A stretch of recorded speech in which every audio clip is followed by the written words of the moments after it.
अनलाइनबाट कमाएको पैसा आफ्नो बैंक खातामा रिसिभ गर्न मिल्ने एउटा वेबसाइट रहेको छ, त्यो पायोनियर।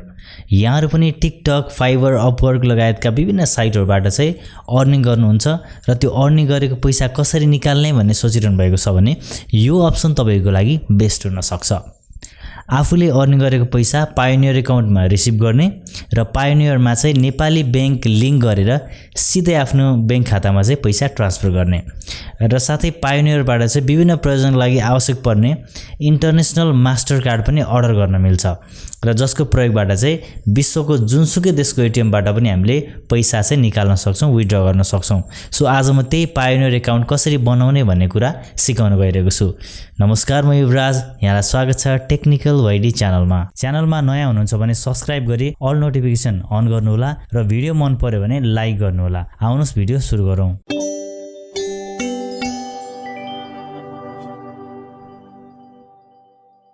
सबैभन्दा पहिले चाहिँ ब्राउजरमा पायोनियर लेखेर सर्च गरौँ।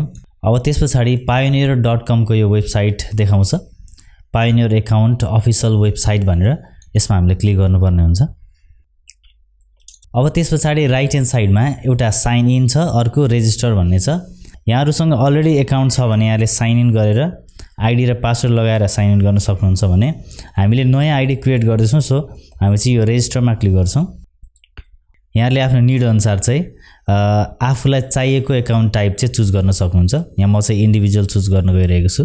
ओके, अब यसमा चाहिँ get the full power of pioneer of both send and receive global payment भन्ने अप्सन छ। म चाहिँ यो फर्स्ट नम्बरको अप्सनलाई चुज गर्दैछु। अब त्यसपछि चाहिँ यो रेजिस्टर भन्ने बटनमा क्लिक गरौँ। ओके, पायोनियर साइन अपमा चाहिँ चारवटा स्टेप रहेको छ। गेटिङ स्टार्टेड, अनि कन्ट्याक्ट डिटेल, सेक्युरिटी डिटेल र अलमोस्ट डन भनेको छ। यो चारवटा सेक्सनमा चाहिँ रहेर हामीले चाहिँ हाम्रो डिटेल चाहिँ फिलअप गरेर सबमिट गर्नुपर्ने हुन्छ एकाउन्ट क्रिएट गर्नको लागि। यहाँको चाहिँ बिजनेस रेजिस्टर भएको छैन, यहाँको चाहिँ व्यक्तिगत प्रयोजनको लागि चाहिँ तपाईलाई पायोनियर एकाउन्ट चाहिएको भने चाहिँ यो इन्डिभिजुअल भन्ने अप्सन चुज गर्नु होला र तपाईको चाहिँ कम्पनीको लागि छ भने चाहिँ कम्पनी युज गर्नु होला। म चाहिँ इन्डिभिजुअल चुज गर्दैछु। अब त्यसपछि यो सेक्सनमा चाहिँ हामीले हाम्रो डिटेलहरु चाहिँ फिलअप गर्नुपर्ने हुन्छ। First name, last name, email address र त्यसपछि डेट अफ बर्थ राखेर चाहिँ हामीले नेक्स्टमा क्लिक गर्नुपर्ने हुन्छ। ओके, अब सेकेन्ड स्टेपमा चाहिँ हामीले कन्ट्याक्ट डिटेल फिलअप गर्नुपर्ने हुन्छ, हाम्रो कन्ट्री, अनि त्यसपछि स्ट्रेट एन्ड नम्बर भनेको छ। हामीले चाहिँ यसमा ठेगाना इन्टर गर्नुपर्यो, एड्रेस जस्तै यहाँको नगरपालिका, अनि त्यसपछि वडा नम्बर, अनि तपाईको ठाउँ जस्तै दमक 14 झापा भने जस्तै यहाँको चाहिँ स्ट्रेट एन्ड नम्बर भन्नेमा चाहिँ यहाँको ठेगाना चुज गर्नुपर्यो र त्यसपछि सिटी टाउनमा तपाईको ठाउँको नाम लेख्नु पर्यो र त्यसपछि पोस्टल अथवा जिप कोड भनेको छ। पोस्टल कोडमा चाहिँ अब तपाईको ठाउँको पोस्टल कोड थाहा छैन भने चाहिँ तपाईले गुगलमा गएर पोस्टल कोड अफ अनि तपाईको ठाउँको नाम, जस्तो अब दमक हो भने पोस्टल कोड अफ दमक, अथवा इटरी हो भने पोस्टल कोड अफ इटरी लेखेर तपाईले सर्च गर्नुभयो भने एउटा कोड आउँछ। त्यो पोस्टल कोड चाहिँ तपाईले यो पोस्टल कोडमा राख्नु होला। अनि त्यसपछि मोबाइल नम्बर छ, यो +977 अटोमेटिक आएको छ, तपाईको कन्ट्री को कोड देखाएको छ यसमा। अब तपाईको फोन नम्बर राख्नु होला अहिले करेन्ट युज गरेको, किनभने यसमा चाहिँ ओटीपी कोडहरु आउने हुन्छ। त्यसैले गर्दाखेरि चाहिँ आफूले चलाइरहेको फोन नम्बर चाहिँ यसमा राख्नु होला। यो नम्बर राखिसकेपछि तल भेरिफिकेसन कोड भन्ने अप्सन छ, त्यहाँ सेन्ड कोड भन्ने छ राइट ह्यान्ड साइडमा। त्यहाँ सेन्ड कोडमा क्लिक गर्नुभयो भने तपाईले प्रोवाइड गर्नुभएकै नम्बरमा चाहिँ कोड आउँछ। त्यो भेरिफिकेसन कोड तपाईले यसमा इन्टर गरेर चाहिँ यहाँले चाहिँ अगाडि बढ्नुपर्ने हुन्छ।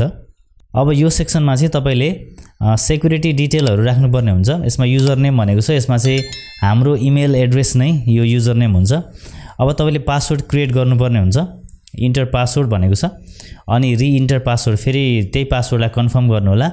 अनि सेक्युरिटी क्वेशनमा क्लिक गरेर तपाईले एउटा क्वेशन चुज गर्नु होला र त्यसको आन्सर तपाईले सम्झिने खालको एउटा आन्सर टाइप गर्नु होला। यो चाहिँ कहिलेकाहीँ तपाईले पासवर्ड बिर्सिनु भयो भने यो सेक्युरिटी क्वेशन सोध्छ, तपाईले जुन क्वेशन सेट गर्नु भएको छ र त्यसको आफूले दिएको राइट आन्सर चाहिँ तपाईले सम्झिनु पर्ने हुन्छ र यो सेक्युरिटी क्वेशनको आन्सर दिएर चाहिँ तपाईले आईडी पासवर्ड बिर्सिएको अवस्थामा आफ्नो एकाउन्टलाई चाहिँ फेरि रिकभर गर्न सक्नुहुन्छ। त्यसैले यो सेक्युरिटी क्वेशन र आन्सर टाइप गर्दाखेरि चाहिँ तपाईले एकदमै ध्यान दिनु होला। यसको स्क्रिनशट राख्दा पनि हुन्छ। अब यो आईडी टाइपमा चाहिँ तपाईले पासपोर्ट अथवा नागरिकता चुज गर्न सक्नुहुन्छ। यहाँले पासवर्ड चुज गर्नुभयो भने यहाँको पासवर्डको नम्बर राख्नु पर्यो र त्यसपछि चाहिँ डेट अफ इस्यु राख्नु पर्यो, अनि त्यसपछि डेट अफ एक्सपायर राख्नु पर्यो। यहाँले नागरिकता चुज गर्नुभयो भने नागरिकताको जारी मिति डेट अफ इस्यु राख्नु पर्यो र त्यसपछि चाहिँ यहाँले चाहिँ नागरिकता नम्बर राखेर चाहिँ नेक्स्टमा क्लिक गर्नु होला। यो सेक्सनबाट चाहिँ हामीले हाम्रो बैंक डिटेल चाहिँ यसमा प्रोभाइड गर्नुपर्ने हुन्छ। हामीले पायोनियरमा भएको ब्यालेन्सलाई चाहिँ विथड्र गर्नको लागि चाहिँ हाम्रो कन्ट्रीमा रहेको हाम्रो कुन बैंकमा खाता छ त्यो बैंकको डिटेल चाहिँ प्रोभाइड गराउनु पर्ने हुन्छ। बैंक कन्ट्रीमा नेपाल भयो र करेन्सीमा नेपालको एनपीआर भयो र त्यसपछि बैंक नेम भनेको छ। बैंक नेममा तपाईले चुज गर्न सक्नुहुन्छ आफ्नो कुन बैंकमा खाता रहेको छ र त्यसपछि एकाउन्ट होल्डर नेम भनेको छ। यहाँ तपाईले आफ्नो नेम दिनु होला र तपाईले बैंक एकाउन्ट नम्बर भनेको छ राम्रोसँग चेक गरेर बैंक एकाउन्ट नम्बर राख्नु होला र त्यसपछि फाइनली चाहिँ यो I agree to the terms and condition र अर्को छ I agree to the price and fees भन्ने छ। यो दुईटै चेक बक्समा टिक लगाएर चाहिँ तपाईले सबमिट गर्नुपर्ने हुन्छ। ओके, फाइनली हाम्रो एप्लिकेसन चाहिँ सबमिट भइसकेको छ र यो चाहिँ रिभ्यूमा गएको छ। अब यसरी चाहिँ हामीले सजिलैसँग पायोनियरको एकाउन्ट क्रिएट गर्न सक्छौं र त्यसपछि हाम्रो ट्रान्ज्याक्सनहरु गर्न सक्छौं। र मैले अर्को भिडियोमा चाहिँ हामीले कसरी टिकटकको ब्यालेन्सलाई चाहिँ पायोनियर एकाउन्टमा ट्रान्सफर गर्न सक्छौं र पायोनियरबाट चाहिँ नेपाली बैंक खातामा चाहिँ ट्रान्सफर गर्न सक्छौं भन्ने कुरा मैले अर्को भिडियोमा चाहिँ देखाएको छु। त्यसले गर्दाखेरि तपाईले अर्को भिडियो पनि हेर्न सक्नुहुन्छ। हस्त यहाँलाई भिडियो कस्तो लाग्यो यहाँहरुको सल्लाह सुझाव कमेन्ट गर्नु होला र फेरि अर्को भिडियोमा भेट्ने बाचाका साथ आजलाई भने म बिदा चाहन्छु। हस्त नमस्कार, ह्यापी ब्राउजिङ।